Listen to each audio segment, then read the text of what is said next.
আমরা এখন easy math বই থেকে এই প্রশ্নটার সমাধান করব। আমাদের ইজি ম্যাথ বইয়ে প্রত্যেকটা অঙ্কের পাশে একটা করে কিউআর কোড দেওয়া রয়েছে। প্রত্যেকটা অঙ্কের পাশে একটা করে কিউআর কোড দেওয়া রয়েছে। যেই কিউআর কোড স্ক্যান করা মাত্রই ওই নির্দিষ্ট অঙ্কের সমাধানের ভিডিও আপনারা দেখতে পাবেন, যেটি আপনাদের জন্য অনেক বেশি উপকারী হবে। তাই আশা করব সবাই ইজি ম্যাথ বইটি সংগ্রহ করে ফেলবেন ইনশাআল্লাহ। এখানে আমাদের যে প্রশ্নটা দেওয়া হলো, এখানে বলা হয়েছে যে এক ব্যক্তি স্রোতের প্রতিকূলে দাঁড় বেয়ে ঘন্টায় 2 কিলোমিটার বেগে যেতে পারে।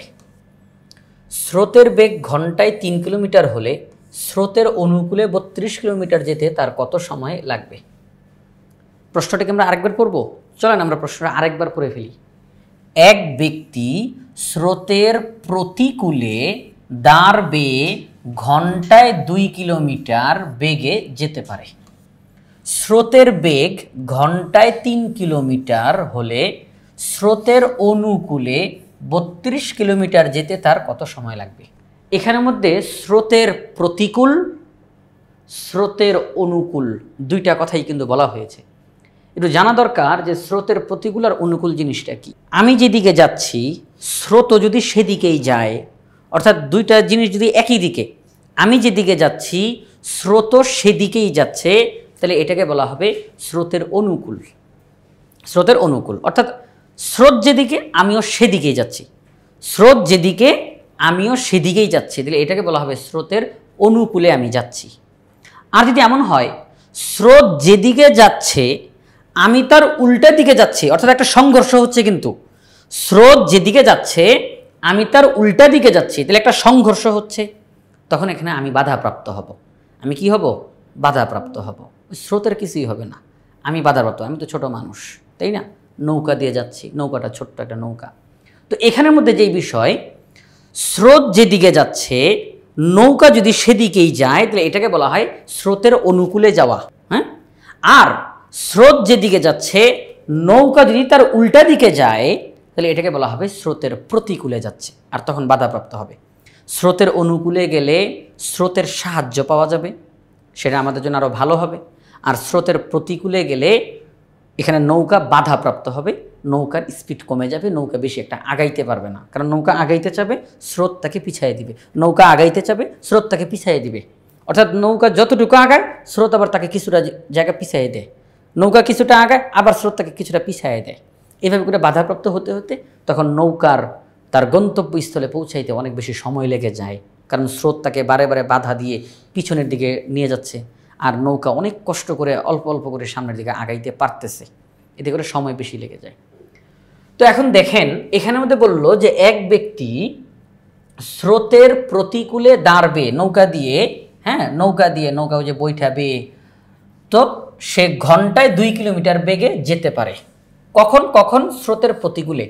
যেহেতু বলছে স্রোতের প্রতিকূলে সে যাচ্ছে এবং সে ঘন্টায় 2 কিলোমিটার বেগে সে যেতে পারছে, তার মানে সত্যিকার অর্থে কিন্তু তার গতিবেগ 2 কিলোমিটার না, তার গতিবেগ আরও বেশি।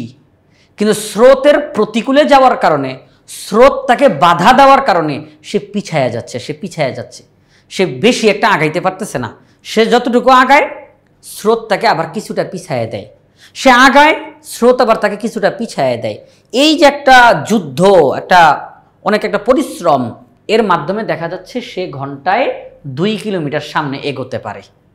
এই কষ্ট করার পরে সে কিন্তু এগোতে পারে আরও অনেক বেশি, কিন্তু স্রোতের প্রতিকূলে যাওয়ার কারণে স্রোত তাকে পিছনের দিকে ঠেলে দিয়ে দিচ্ছে, এর কারণে সে বেশি একটা আর যাইতে পারতেছে না, সে ঘন্টায় 2 কিলোমিটার সামনে আগাইতে পারতেছে, ঘন্টায় 2 কিলোমিটার সামনে আগাইতে পারতেছে। স্রোতের বেগ ঘন্টায় 3 কিলোমিটার। অবশেষে একটা গুরুত্বপূর্ণ কথা আমাদেরকে জানাইল, স্রোতের বেগ ঘন্টায় 3 কিলোমিটার। তার মানে স্রোত নর্মালি সাধারণত 1 ঘন্টায় 3 কিলোমিটার বেগে চলতেছে। এটা স্রোত, নদীর স্রোত 1 ঘন্টায় 3 কিলোমিটার সামনে আগাচ্ছে, 1 ঘন্টায় 3 কিলোমিটার আগাচ্ছে। তাহলে দেখেন স্রোত 1 ঘন্টায় 3 কিলোমিটার আগায়, আর ওই নৌকাটা যেহেতু স্রোতের বিপরীতে আসতেছিল, এজন্য ওই নৌকাটাকে এই স্রোত ঘন্টায় 3 কিলোমিটার পিছায় দিচ্ছে। ওই নৌকাটা যে স্রোতের উপর দিয়ে আসতেছে, তো স্রোত ওই নৌকাটাকে ঘন্টায় 3 কিলোমিটার পিছায়া দিচ্ছে। তারপরেও ওই নৌকা কষ্ট করে 2 কিলোমিটার সামনে আগাইতে পারছে। তো একটু বুঝে থাকলে বলেন তো নৌকার আসল গতিবেগটা কত? নৌকার আসল গতিবেগটা কত? নৌকার আসল গতিবেগ হচ্ছে 5 কিলোমিটার ঘন্টায়। কেন? তার কারণ নৌকাটা সাধারণত 1 ঘন্টায় 5 কিলোমিটার যেতে পারে, স্রোত তাকে 1 ঘন্টায় 3 কিলোমিটার পিছায়া দিচ্ছে, এই কারণে সে 2 কিলোমিটার আগাইতে পারছে। নৌকাটা যদি স্রোত না থাকতো, পানি একদম সাধারণ অবস্থায় আছে, পানি কোনো নড়াচড়া করতেছে না, কোনো স্রোত নাই, একদম নর্মাল অবস্থায়, তখন নৌকাটা 1 ঘন্টায় 5 কিলোমিটার যাইতে পারতো। কিন্তু এখন যেহেতু স্রোত, তাও আবার স্রোত উল্টা দিকে যাইতেছে, তাহলে এটা নৌকার সমস্যা হইতেছে। স্রোত নৌকাকে 3 কিলোমিটার পিছাইয়া দিচ্ছে। তাহলে 5 কিলোমিটারের মধ্যে 3 কিলোমিটার যদি পিছাইয়াই যায়, তাহলে সামনে আগাইলো কয় কিলোমিটার? 2 কিলোমিটার। ওই কথাটাই উপরে বলা হয়েছে, স্রোতের প্রতিকূলে দাঁড় বেয়ে ঘন্টায় 2 কিলোমিটার বেগে যেতে পারে। স্রোতের বেগ ঘন্টায় 3 কিলোমিটার।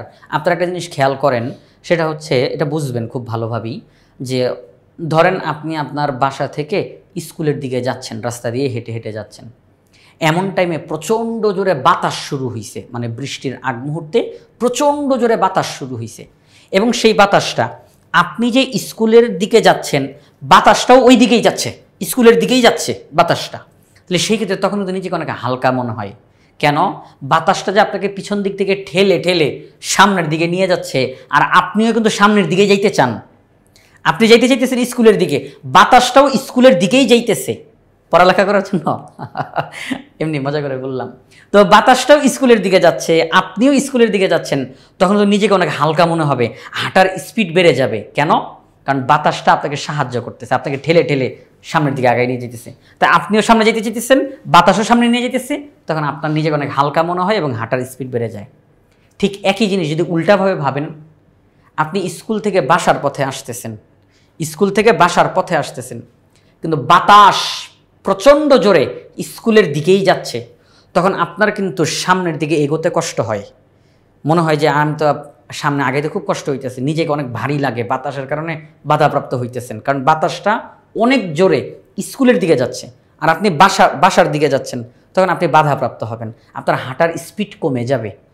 আচ্ছা, নর্মালি কি আপনার হাঁটার স্পিড এইটা না, বাতাসের বাধার কারণে আপনার স্পিডটা কমে যাচ্ছে, কারণ বাতাস তো সামনে আগাচ্ছে, ওইটার কারণে আপনাকেও বাধা দিচ্ছে, এই জন্য আপনি আপনার মূল যেই স্পিড, সেই স্পিডের সামনে যেতে পারতেছেন না।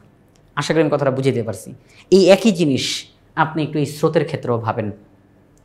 স্রোত যেদিকে যাচ্ছে, আপনি সেদিকে গেলে আপনার আরও সাহায্য হবে। আপনিও যাইতে চান, স্রোত ওই দিকে যাচ্ছে, তখন আপনার যেই স্পিড, তার সাথে স্রোতের স্পিড অ্যাড হয়ে যাবে, যুক্ত হয়ে যাবে, আপনারা খুব দ্রুত সামনে আগায় যেতে পারবেন। আর যদি হয় ঠিক উল্টাটা, স্রোত যেদিকে যাচ্ছে আপনি তার উল্টা দিকে যাচ্ছেন, তাহলে আপনার যেই গতি, স্রোত তার নিজের যেই গতি, স্রোতের গতি, সে আপনাকে পিছাইয়ে দিবে। এতে করে আপনি কিছুটা সামনে আগাইতে পারবেন, বেশি আগাইতে পারবেন না। তাহলে এখানে বললো স্রোত 1 ঘন্টায় 3 কিলোমিটার যেতে পারে, তাহলে স্রোত 1 ঘন্টায় 3 কিলোমিটার যাচ্ছে, আর আপনি তার উল্টা দিকে যাচ্ছেন, এতে করে স্রোত আপনাকে ঘন্টায় 3 কিলোমিটার পিছাইয়া দিচ্ছে, তারপরেও আপনি কষ্ট করে 2 কিলোমিটার আগাইতে পারছেন। তার মানে আপনার ওই নৌকার গতি ঘন্টায় 5 কিলোমিটার, এর মধ্যে স্রোত আপনাকে 3 কিলোমিটার পিছাইয়া দিছে, আপনি 2 কিলোমিটার আগাইতে পারছেন। সামনে আগাই।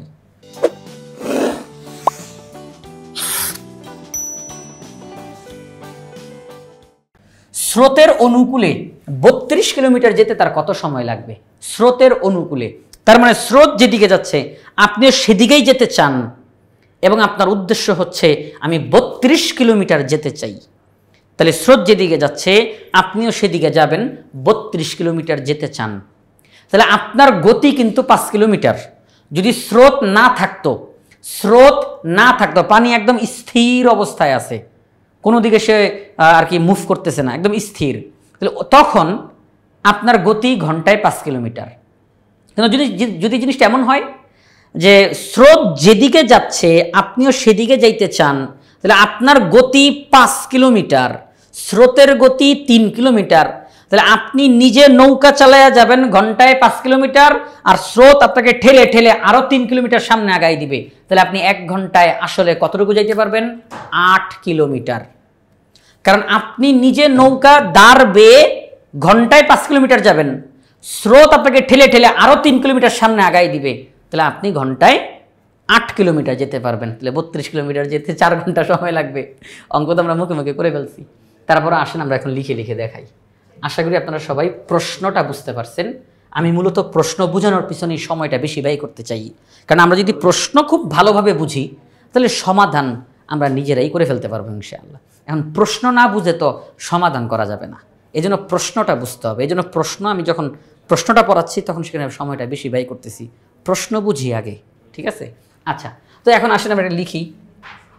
স্রোতের বেগ ঘন্টায় 3 কিলোমিটার। স্রোতের প্রতিকূলে দাঁড় বেয়ে প্রতি ঘন্টায় যায় 2 কিলোমিটার। তাহলে দাঁড় মানে ওই নৌকাটা আপনি যে চালাচ্ছেন, ওই নৌকাটা আপনি চালিয়ে ঘন্টায় আসলে 5 কিলোমিটার যেতে পারেন। আপনি যেতে পারেন 5 কিলোমিটার, কারণ স্রোত আপনাকে 3 কিলোমিটার পিছায়া দিছে, তারপরেও আপনি 2 কিলোমিটার আগাইতে পারছেন। কিভাবে সম্ভব? কারণ আপনার গতি 5 কিলোমিটার, স্রোত আপনাকে 3 কিলোমিটার পিছাইয়া দিছে, তারপরেও আপনি 2 কিলোমিটার সামনে আগাইতে পারছেন। তাহলে 3 আর 2 টোটাল মিলে হয় 5। তাহলে আপনার ওই নৌকার গতিবেগ হলো ঘন্টায় 5 কিলোমিটার। তাহলে আপনি যদি স্রোতের অনুকূলে চলতে চান, স্রোতের অনুকূলে, তাহলে স্রোতের অনুকূলে কার্যকর বেগ মানে হচ্ছে আপনার নিজের গতি এবং স্রোতের গতি মিলে কতটুকু হয়। আপনার নিজের গতি এবং স্রোতের গতি মিলে কতটুকু হয়, এটা হচ্ছে কার্যকর বেগ। তাহলে স্রোতের অনুকূলে কার্যকর বেগ কত হবে? আপনি নৌকা চালায় নরমালি যাইতে পারেন 1 ঘন্টায় 5 কিলোমিটার, আর এখন আবার আপনি যাইতেছেন স্রোতের অনুকূলে, তাহলে তো স্রোত আপনাকে সাহায্য করবে, আপনাকে আরো 3 কিলোমিটার আগায় দিবে। নিজের যোগ্যতায় যাচ্ছেন ঘন্টায় 5 কিলোমিটার, আর স্রোত যেদিকে যাচ্ছে আপনিও সেদিকেই, তাহলে স্রোত আপনাকে আরো 3 কিলোমিটার আগায় দিবে, কারণ স্রোতের গতিবেগ ঘন্টায় 3 কিলোমিটার। তাহলে যখন আপনি স্রোতের অনুকূলে যাচ্ছেন তখন আপনি 1 ঘন্টায় 8 কিলোমিটার যেতে পারতেছেন। যখন আপনি স্রোতের অনুকূলে যাচ্ছেন তখন আপনি 1 ঘন্টায় 8 কিলোমিটার যেতে পারতেছেন। তাহলে আমরা এখানে বলতে পারি স্রোতের অনুকূলে কার্যকর বেগ ঘন্টায় 8 কিলোমিটার। আপনি যেতে চান 32 কিলোমিটার। আমরা বললাম মনে করি স্রোতের অনুকূলে 32 কিলোমিটার যেতে x ঘন্টা সময় লাগে। আমরা বললাম মনে করি স্রোতের অনুকূলে 32 কিলোমিটার যেতে x ঘন্টা সময় লাগে। তাহলে 32 ঘন্টা যেতে যদি x কিলোমিটার সময় আর কি x ঘন্টা সময় লাগে, তাহলে দেখেন যে বিষয়টা 1 ঘন্টা যেতে পারেন কতটুকু? 8 কিলোমিটার।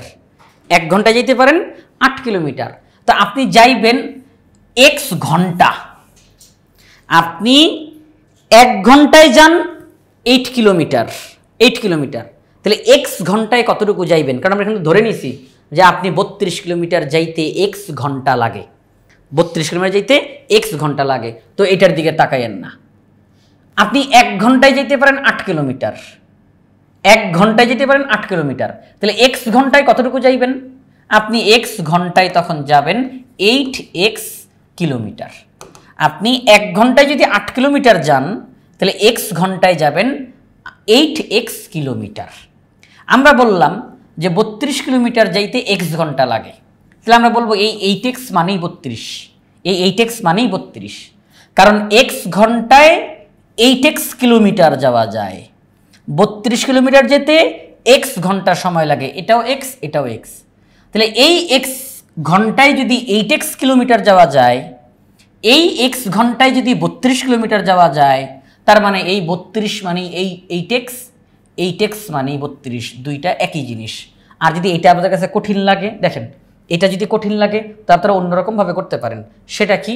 আপনারা বলবেন যে ঐকিক নিয়মে করবেন। এই যে এটা লেখার পরে এভাবে লিখবেন 8 কিলোমিটার যেতে সময় লাগে 1 ঘন্টা। যার কাছে যেটা সহজ লাগে, 8 কিলোমিটার যেতে সময় লাগে 1 ঘন্টা, অতএব 1 কিলোমিটার যেতে সময় লাগে 1/8 ঘন্টা। হ্যাঁ, অতএব 32 কিলোমিটার যেতে সময় লাগে 32/8 ঘন্টা, তাহলে হচ্ছে 4 ঘন্টা। বাস, আপনি চাইলে ঐকিক নিয়মে করে দিতে পারেন, চাইলে এইভাবে করে লিখতে পারেন যেটা আগে লেখা ছিল, যার কাছে যেটা সহজ লাগবে। আমরা জানতে পারছি স্রোতের অনুকূলে 1 ঘন্টায় নৌকা চালিয়ে 8 কিলোমিটার যাওয়া যায়। তাহলে আমরা বলবো 8 কিলোমিটার যেতে সময় লাগে 1 ঘন্টা, আমাকে যাইতে হবে 32 কিলোমিটার, তাহলে 32 কিলোমিটার যাইতে সময় লাগে 32/8 সমান 4 ঘন্টা।